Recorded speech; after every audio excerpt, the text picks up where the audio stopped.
That's right, we're straight back into it. The engine is about half into the engine bay.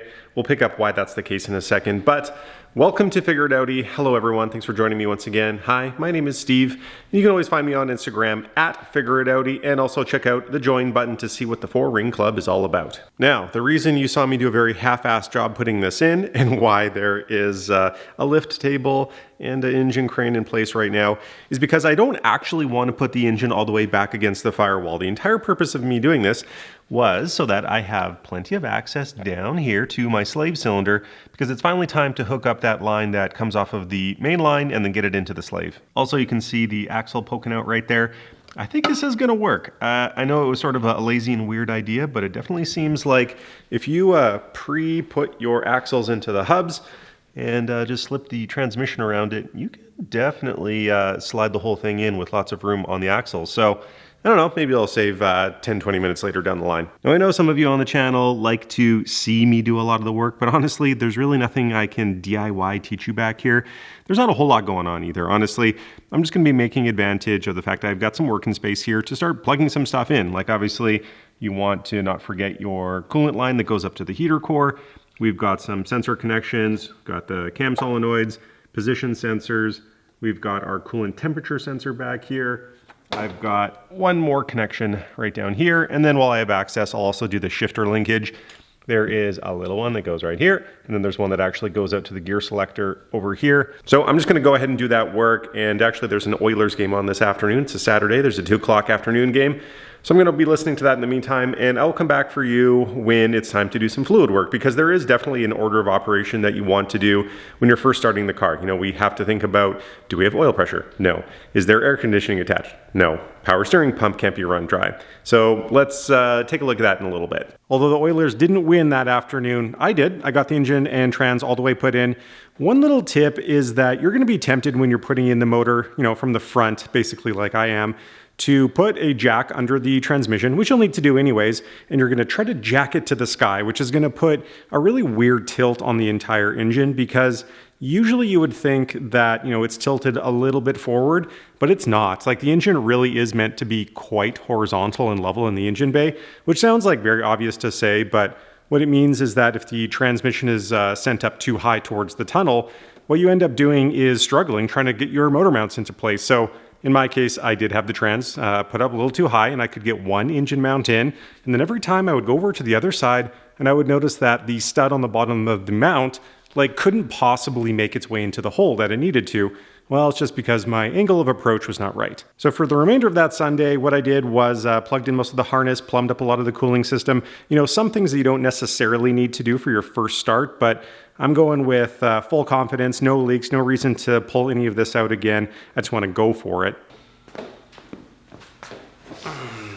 So the reason I was just talking in the past tense was because that was about a month ago that the engine went in, just short of that, because this happened. So I had a bit of a mishap. It had nothing to do with the garage or not being safe like that. It was just one of those really dumb life moments. I literally just tripped on some stuff in the dark inside of my house at night, and fell in a really weird way, dislocated my arm, and I got what's called a Bankart fracture of the glenoid bone. Look it up, but suffice to say, you know, shoulder socket, little sort of like bone piece at the bottom breaks off. So shout out to Canadian healthcare. In the course of about 2 weeks, I had, you know, 3 doctor's visits, CT scan, X-ray, ultrasound, and got the surgery done for free, I'll add. And I'm on the mend now, but what it means is that I'm gonna be in this sling for 3 weeks. So I'm about halfway through that already. And then I gotta start some physio and stuff like that to get movement back in my arm, because right now I can move my right arm about this much, which takes me out of the game for a little bit of work here in the garage. But there are still things I can do. I can still move this hand pretty good, and I can still talk, which is my greatest asset. So let's keep going. Okay, with that out of the way, there is something big to talk about, because I know a few of you made it to the end of last video where I said what's happening with the S4, but I'll bet most of you didn't hear that news. So this S4 is going for sale. I meant to have it basically sold by now anyways, because this would have been done within a few days of me tripping over, and would have been probably out the door to a new loving owner by now, but that's obviously not the case. So the new game plan is basically finish up the work, obviously, but now I get to take a little bit more time and do some of those extra mods and cleaning and, all those really good pre-sale preparations to make sure that you get good value out of the car and the new owner is really, really happy. But I do want to spend some time talking about why I'm selling the car because, once upon a time, I kind of thought because of what it is, that it might be a forever in the collection type of car. But as I got deeper into the SA project, in the back of my mind, there was rationality there. And I knew that there just kind of isn't sense in having two 4.2 V8s, four-door cars. They're essentially the same thing, right? I don't need two V8 sedan Audis in the garage. They wouldn't fill a functionally unique role with them both being here. So I knew that one day I would probably have to sell the S4 to fund something else.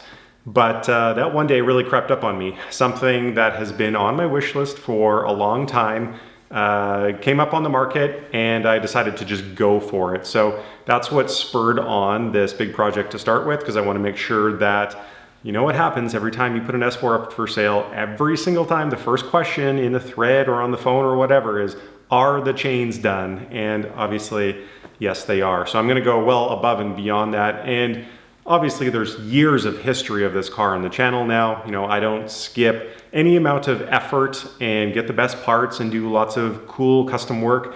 You know what I'm all about at this point.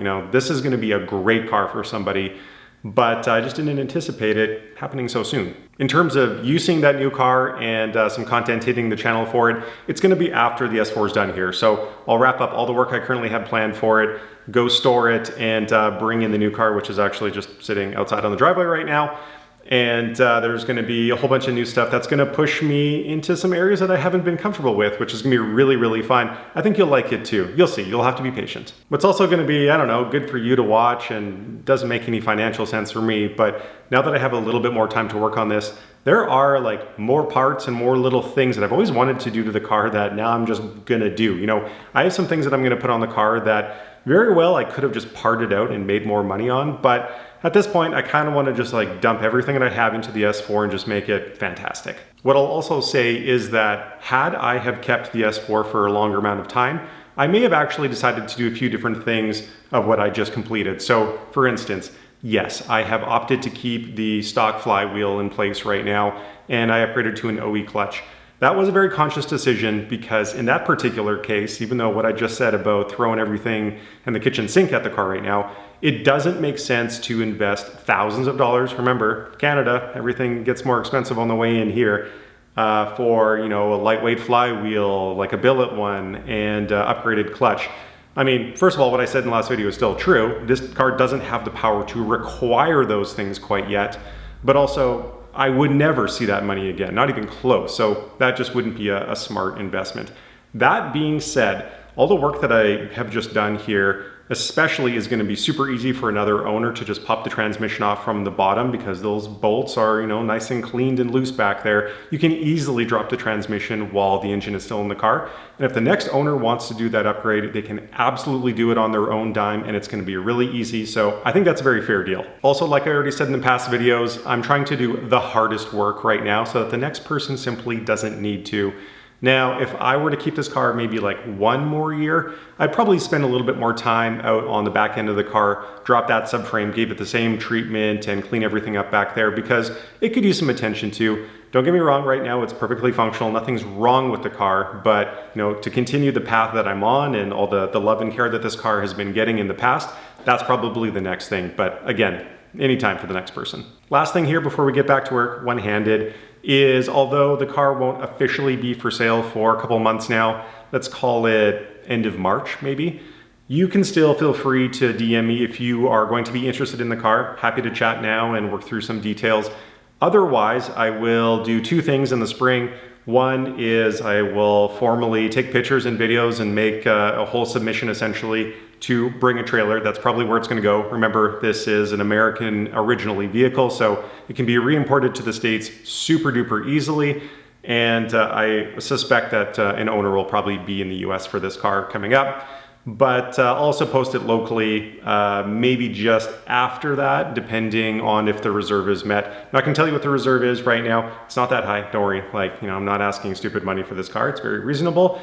But anyways, if you're interested, holler at me anytime. Fair warning, I am about to talk a lot now, but you watch my videos because you know that I give you all the relevant information and you like to learn, and TikTok hasn't rotted your brain yet so you can actually pay attention, so do that. We need to talk about the air conditioning system because in this project you will most certainly have opened it up just like I did. So we're talking about the AC compressor, the condenser that would have been right here, and our AC receiver and dryer. Of course, you might take a long time, like I did in this particular case, to do your project. So the AC system has been opened. You did that with maybe not too much thought in mind, and there are definitely some things to now consider. There are 2 or 3 things to be aware of, some more likely than others, depending on how long you took to do the project. The first one, and if I'm being honest, probably not a huge deal, are your AC seals themselves. You'll find, in the course of you doing this project anyways, probably about 6 of them. You'll have 2 up on the compressor, 1 on either end of the condenser, and then on the inlet and outlet valve of your dryer. They can dry out. You know, this is probably going to be one of the few services in the car's lifetime where you actually might service these things, since AC systems are rarely opened up for general servicing at all. So you can replace them, and I am. Here are all 6 for me. Most of these are OE, a couple of them are not, but that's totally okay. There are a few things you need to know about replacing these O-rings though, because they are made out of a special material that is okay to be in contact with refrigerant. So you cannot just go spec out an O-ring that has the same, sizes basically and just slap it in there. That's not going to work. It's going to break down. But also, this is not one of the types of O-rings that you can upgrade to Viton. That also isn't okay with refrigerant, so make sure you get the real thing. The other thing is, what is in a color? Yes, Audi does tend to use purple and yellow in their AC system for O-rings, but that really has no bearing on anything. Most OE manufacturers just use black. These are OE parts sourced from ECS Tuning, but you'll see in this one right here, it's black, but also it is from ECS Tuning, and it does absolutely say AC line O-ring on it, so just don't get thrown off by color. It's not a big deal. The second and much more important thing is the refrigerant oil that you probably first noticed dripping out of this port right here on the compressor or out of the line that was connecting it to the condenser. It was that bright green stuff that you probably noticed but didn't know too much about. It's that, and it does tend to concentrate inside of the compressor, but it is theoretically circulated through the entire system. You'll find it in other components too. There needs to be a very specific amount of that PAG oil present in the system. Both the A4 and the S4 of the B7 chassis share the same AC system, so here we're looking at the fluid capacity tables in the maintenance schedule, and you'll see both for refrigerant and oil, there's of course a specific fill quantity, but for the oil, there's a very small tolerance between too much and too little. Now this piece of advice is knowingly going to fall on deaf ears for everyone in my position already where the AC system is opened, but for all of you gearing up to do the project, what you should theoretically do if you want to put your AC system back together yourself and not worry about the oil is you're supposed to capture what is dripped out and then measure it, convert that to ounces, go buy yourself a little bottle of PAG oil because it does get sold in quite a small amount because you don't need a whole lot.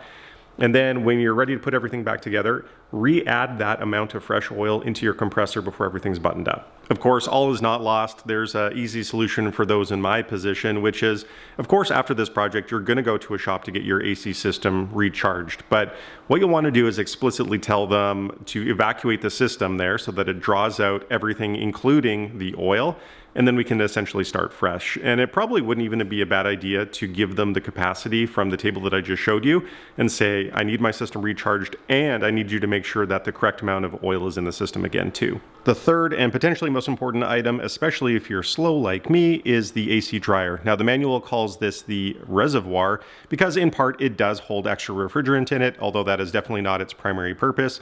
It is made to dry the air. Not at all unlike what you would see up in an air system like what I have in here where there is a desiccant inside. The desiccants up in my air drying system for the air compressor are beads, and that is not necessarily the form that would be taken inside of the AC dryer, but the function is exactly the same. There's a media in there that absorbs moisture. And therein lies the problem. My system has been open for months, and even the manual says that if you leave it open for more than 24 hours, it's very likely that just the moisture within the ambient air has now absorbed itself into this media, and if you were to close up the system, this dryer no longer will do its duty at remotely even close to its maximum efforts. Of course, if you plan ahead and maybe watch this video beforehand, you can pick up a pack of these. These are my silicone plugs. I use these for absolutely everything.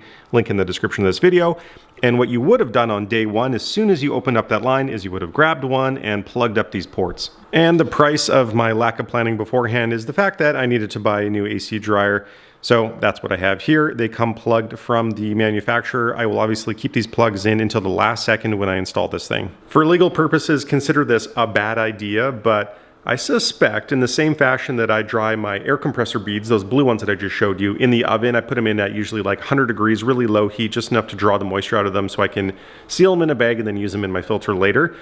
Now, granted, your AC dryer is probably going to have some oil sitting around in it, so you might want to pour that out before you even attempt to do this bad idea.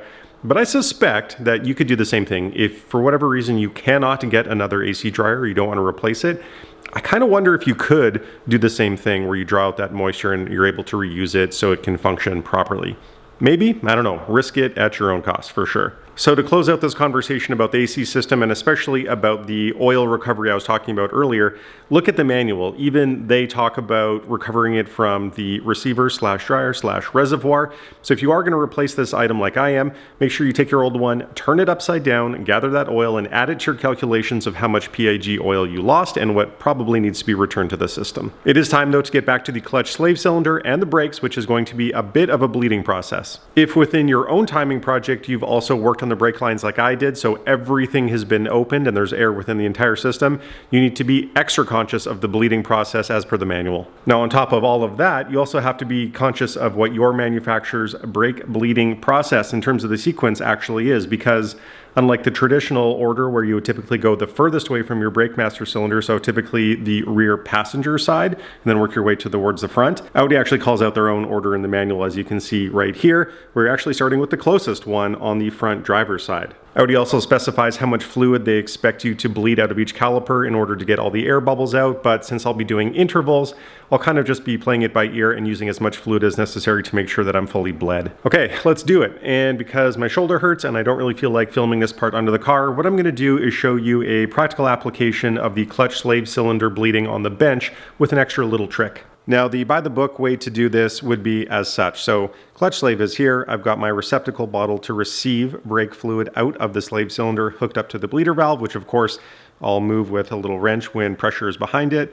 And then on the top end of the car, you have a bleeder bottle that's pressurized with fluid, both inside of it and partially in the reservoir as well. And you're providing pressure to push the fluid down through the reservoir out into all the lines in the system. In that scenario, obviously, air would be pushed down through this line here inside. And keep in mind, our slave cylinder is a bit of a weird shape, right? Very horizontal in nature.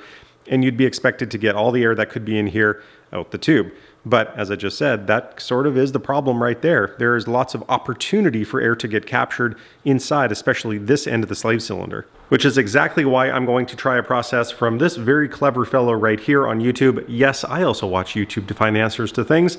And he pointed out that it's easier to chase the air out of the slave cylinder from below by pumping fluid into the bleed valve. That will look like something like this. So take a brand new, never used before, totally clean oiler can.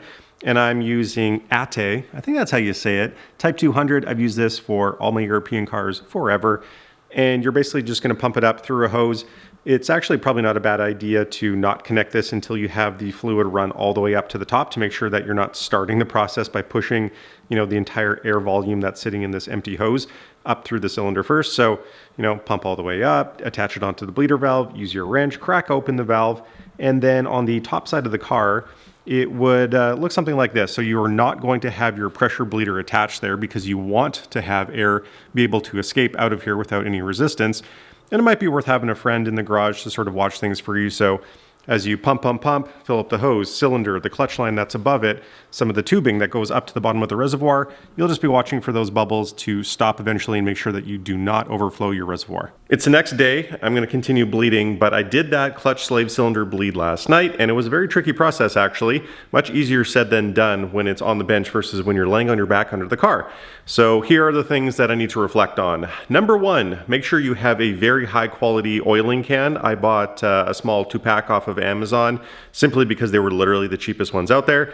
That's a mistake because it leaked a little bit. No matter how much I tightened it and tried to seal everything up, it was leaking, which meant tiny bits of air were getting into the stream, especially at the end when I was running out of fluid. And at the point where you have any air going in, obviously the whole process is moot. So you can't have that. And then the other thing is my canisters were 200 milliliters. And in my experience, it takes a little bit more than that to completely fill a dry clutch slave cylinder, the line that goes up to it, and then up to the master, and then up to the reservoir. So you're gonna need, I would say, just say double, at least like 300 mil, 400, whatever that converts to ounces. Get a good quality can, a little bit larger to make sure you can hit it all in one go. I suppose your only real question is it worth it then? Well, we'll find out pretty shortly. So now that the line is full from the clutch slave up to the reservoir, what I'll do is hook up my pressure bleeder system and start working on the four corners. And at the point where all four of them are full, when I interval back to the clutch cylinder and push the fluid out to the bottom this time, we'll see pretty quickly if air comes out. If it doesn't, it means that that bottom up process is pretty good. If lots comes out, then maybe that's one to skip and it's just kind of not practical to do from underneath the car. Before we get going here, we're gonna do a little pre-flight check, because if you think about it, when you change your brake lines, there are at least 8 different points where it could fail or leak, right? So as the line connects to the caliper, and then as the line connects to the hard line on the chassis. So 4 corners, 2 points, 8 points of failure.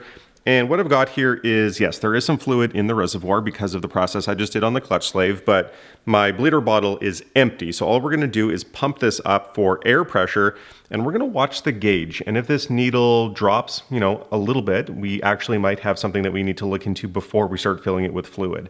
So let's give this a couple good pumps, maybe bring it up to about 10 PSI, 10 on the dot. I'm gonna give this a couple minutes. Let's see where it goes. One other item is, sometime in this process, you're probably gonna have to take a little fluid out of the reservoir. And of course, there's the good old fashioned turkey baster method, but I picked up these syringes on Amazon. I've already used it a few times, and it's kind of just nicer, easier to control, that nothing's gonna be dripping out of the bottom. Really nice liquid fit down here. And of course, we have graduations to see how much you need to take out or put in. It's just a little bit more exact. I kind of like it. It's been roughly 5 minutes, and we have lost about 1.5 PSI, which is kind of interesting because I've gone ahead and I've torque checked all the different fittings on the brake lines, and then down on the clutch slave, of course, we do have a couple of fittings, and then it goes up to the point where it hits the hard line for the braided clutch line itself. But I've used hydraulic, fitting sealant on there, and there's no brake fluid dripping out of it, so I'm going to proceed cautiously. I'll also say if there is a leak anywhere right now, I'm actually more confident that it's from the bottle itself, right? It could be here, here, here, there, or there. I'm locked and loaded here with my Schwabin 11mm brake bleeding wrench. Obviously, there's lots of bends in here to help you reach behind the caliper to work the bleed screw while you're bleeding off the fluid. Wrench on valve. Got my brake bleeding bottle hooked up, wired around my studs here a little bit. So we'll pop that on. There we go. Lots of air. Spurt, spurt, spurt. I'll stop every once in a while just to make sure my pressure bleeder is staying up towards about 20 PSI. Lots and lots and lots of air. I just finished pulling about 150 milliliters from each corner, and you can see she's pretty dark. It wasn't just my imagination. There was some contamination, I guess you would say, but some really dark stuff that I could see swirling around in here. Really glad I'm doing this. Time to continue just following through with the plan. I'll go under the car now, power bleed the clutch slave cylinder from the top down, do all 4 corners again, and I'll meet you back here and let you know if any disasters occurred. All done, no drama. I went pretty hard though, I must admit. I went into this with 2 liters of brake fluid on hand, and typically you would have 1 if you want to do a full system flush, but because some of my lines were damn near empty, I would say, I knew I would need more than that, and that was absolutely the case. Granted, I flushed literally the hell out of the system, so there was no bubbles at any corner, anywhere. I took even extra fluid out, so this is what basically brand new fluid looks like when you run it through the lines. And I used, in the end, probably about 1.6 liters. The only thing I need to watch out for, which is certainly a tomorrow problem at this point, is when I jumped into the car and started working the clutch pedal a little bit to see what it felt like, it wasn't normal. And granted, I haven't been in the car for a few months and I don't really remember what normal feels like, but what I thought was normal was basically if you rest your foot on the clutch pedal, you should get firm engagement almost right away, and it's kind of a consistent firm feel top to bottom. What I'm getting is sort of soft, maybe 60% of the way, and then it gets firmer towards the bottom, but I'm backing off because I just want to make sure, just in case if something is wrong, I don't push the cylinder too far. But like I said, we'll deal with that in the morning. You will not be surprised to learn the problem was me. I was just not patient enough, basically. So put my power bleeder back up on the reservoir, bottle down on the clutch slave, cracked it open, ran through about another 3/4 of a liter of fluid, and first go around until my bottle was full, Got a good little bit of air out of it, felt the clutch pedal in the car, got a little firmer, but not quite. Did it again, now it's nice and firm. Before I move on here, I will just acknowledge that bleeding a clutch slave is one of those traditionally tricky things. They're kind of finicky, and there are other methods that I did not try here, but I thought I would just mention really quickly. Theoretically, you can do one with no tools at all, which is just gravity bleeding. So you can hook up a bleeder to the bottom, open the top of the reservoir, and just leave it open essentially with the bleed screw cracked, of course.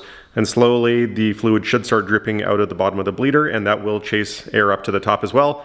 And then there's also the vacuum method. So instead of putting pressure at the top on the reservoir and pushing air out and down, you can actually hook up something you either pump on the ground that has a long hose that runs up to the bleeder, or there's just like little hand ones with a little canister that you can immediately collect the fluid into. But basically it's about pulling with suction out of the bleed screw to try to pull air out through the bottom. Okay, let's move on to more fluid things and critical pre-engine start type procedures.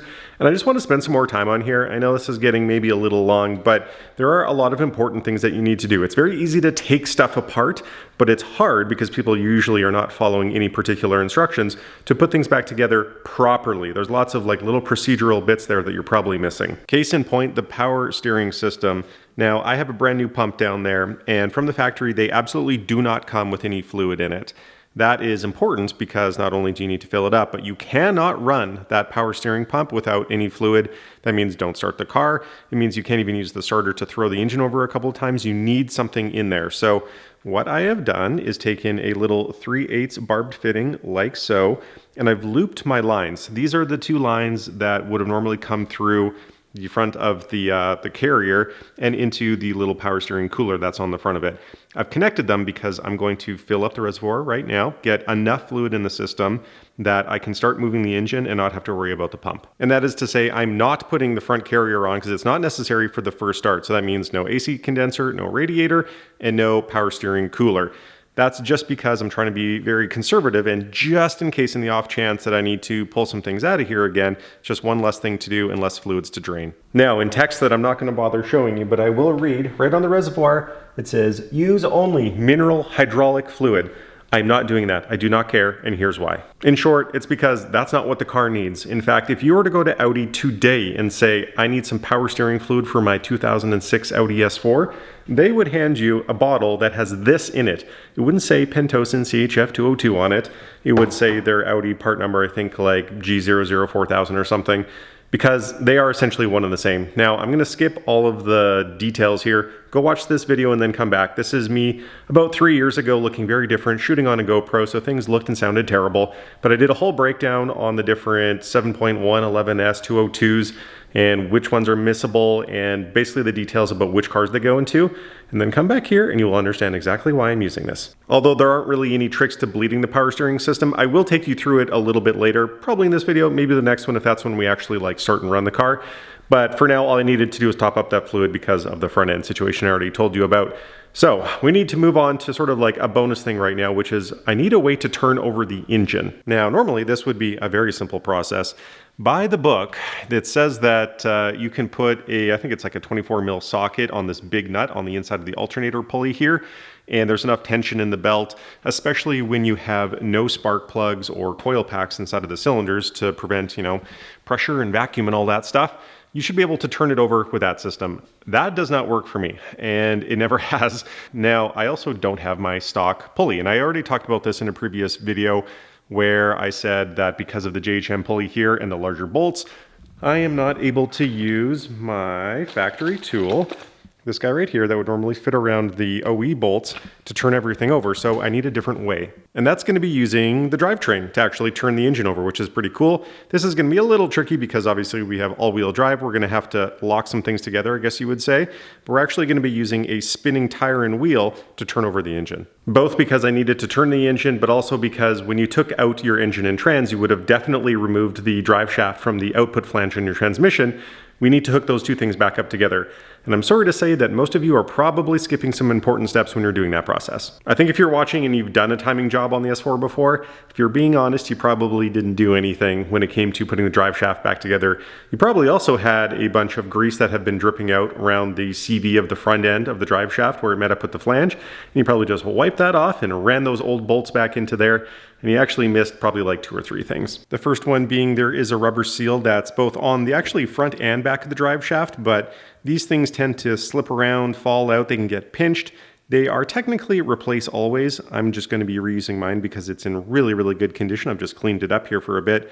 But number one is you have to get ready for this to reseal. And this is where I did not have my microphone turned on in the garage. So now you get to hear me in voiceover telling you about thing number 2, which is the 3 lock plates are good to reuse, but put them back in the same connecting 2 holes that they came out of in the CV, because technically they are the right size to reach a neighboring pair of fastener holes. Not really super important, just good to put them back in the same location.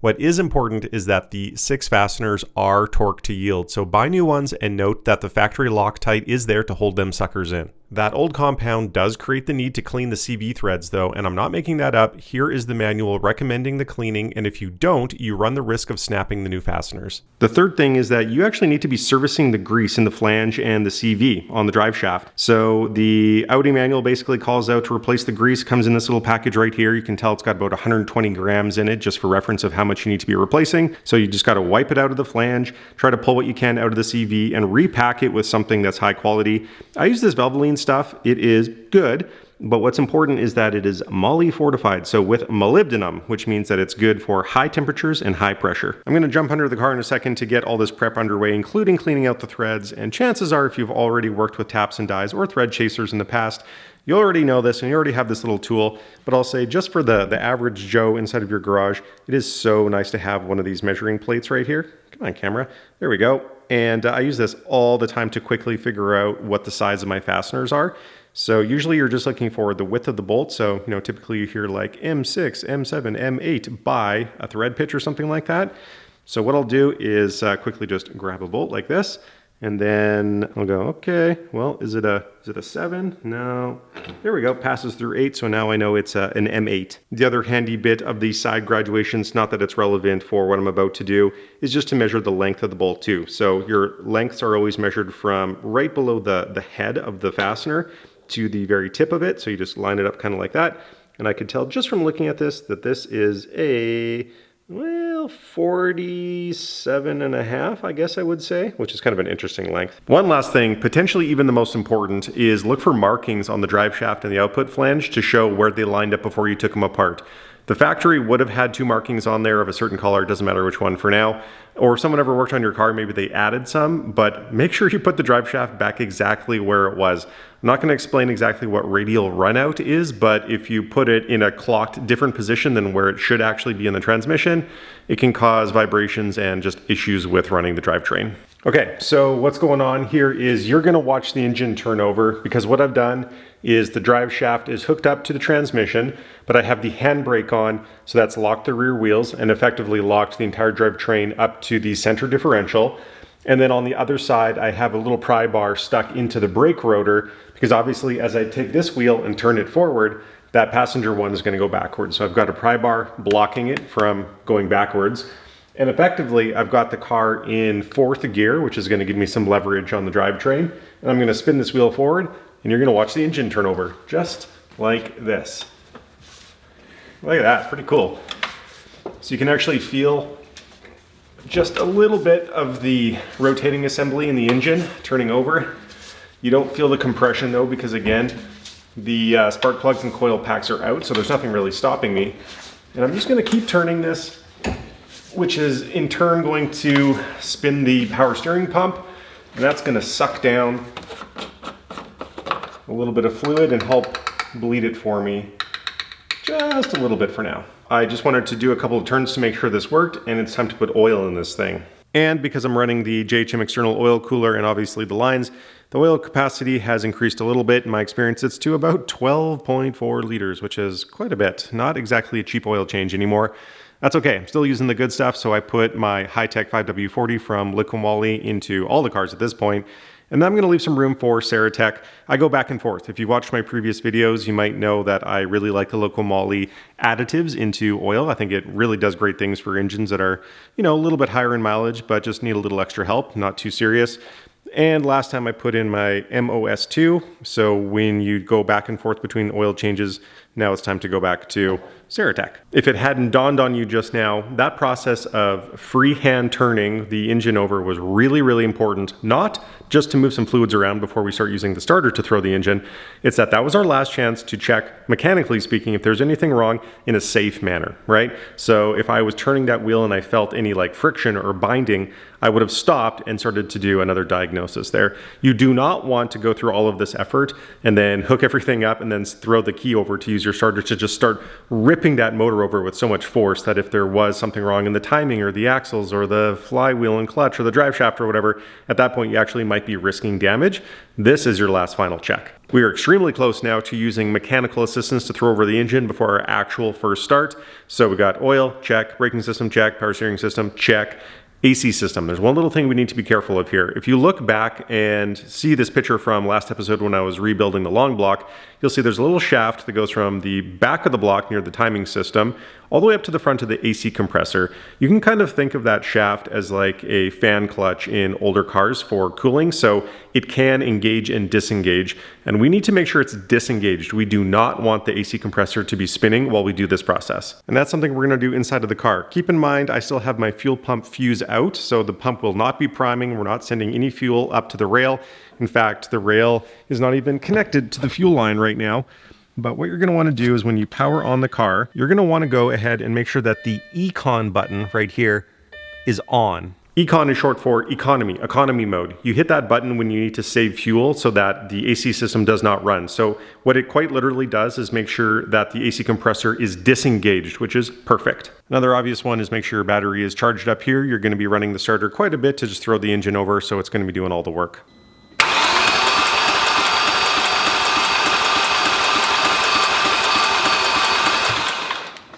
The blood is both figuratively and literally pumping now. We wanted to do that process, yes, for mechanical reasons and to get that power steering fluid sucked down and topped back up, but it's the oil itself. Remember, we've done so much work on the back of the engine. Those solenoids at the top of the heads for tensioners around the timing system, they're bone dry. We need to absolutely make sure we're getting sufficient oil pressure up to the head so that on our first start, we're not cranking things over multiple rotations where we have like zero oil pressure up there. That would be bad. So we are very, very close to first start now. Although all I want to do at this point is fire it up whole hog, I can't do that. I need to abide by the power steering bleeding process, which is on screen right now, which basically just says that you can start the car, but only for 2 seconds at a time. That is going to draw in a little bit more fluid. You turn off the car, you check the level, you top it up. You do it a couple more times, waiting 30 seconds in between, and then eventually you get to start turning the wheel to bleed that system. I don't really care about that part for now. I just need to make sure that the pump isn't running dry. So I am going to start it now, just for a second. And to be super clear, here is what is set up to make sure that you can do a bare bone start. So obviously your full ignition system. In terms of fuel, I have the later type of rail that doesn't have a return line on it. So just have my entry one, but obviously you're going to need return and feed for that. I do have my intake set up, but only because I wanted to make sure that my MAF is plugged in so the engine can read air properly. Ignore some of these evap and booster lines. Those aren't absolutely critical. But then, of course, I do have my front O2 sensors. So those are the topmost ones on the down pipes. You don't need your rear O2 sensors. It'll throw a cell, obviously, but your engine doesn't care about that. The rear O2 sensor is really just going to say if the CAT is working or not. That really doesn't matter. You just need the forward one to make sure that the AFRs are being read correctly. And then basically everything else on the back of your firewall, yeah, you're going to need to have that plugged in. That's for cam position sensor, and then the flywheel sensor, which actually tells crank position down there as well.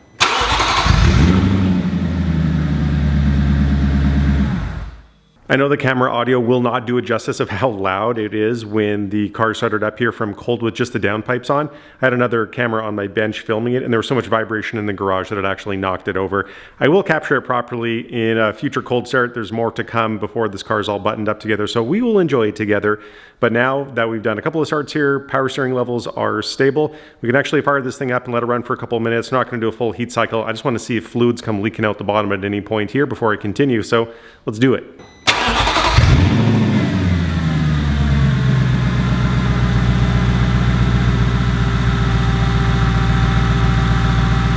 All my hard work and preparation paid off. That went perfectly. Honestly, sounded great, felt great. No liquids coming out of anywhere they're not supposed to. I'm just going to go ahead and put the front end of the car back on, torque up some things under the car, fender well liners, wheels, basically get it ready to put back on the ground. Ta-da! We have a full, beautiful looking car again. I'm just finishing up my very last pieces under the car. I'm going to put my sway bar on in a second. And please, guys, promise me that when you are torquing up all your suspension bits, so I'm talking about where the lower control arms are bolting into the bottom of the subframe, and then potentially if you've changed anything on the spindle with the control arms too, please compress your suspension, so bring everything up to exactly where ride height is going to be before you start putting down the final torque on those things. If you're letting it droop like this and just torquing everything up as it hangs like that, you're putting so much tension on the bushings before they actually move into final position. Think of it as like locking it into this position and then twisting it and then keeping it there forever and then expecting it to move around with the suspension travel. That's just going to wear out your bushing so much faster. Please do it right. That's it on this marathon episode. Again, I hope that you're not holding it against me that these episodes are a little bit long. I'm truly just trying to share the information with you that I feel you need to properly reinstall your engine. I think we've all seen some Facebook posts that pop up what seems to be almost weekly at this point, where someone goes, I just took out my engine for timing and put it back in, and here's my 19 different codes that it's spitting out in VCDS, and we're all like, oh, what are you doing? I'm trying to help you avoid that situation. You can expect one more episode coming here in the series. I have one small performance mod to make up in the engine bay. We've got a couple things to do on the interior, a couple things on the exterior, and then she's going to be polished up, ready to go. That's it, folks. As always, thank you so much for watching. Please do consider liking, subscribing, and also check out the Four Rings Club if you're interested in that too, and I will see you next time.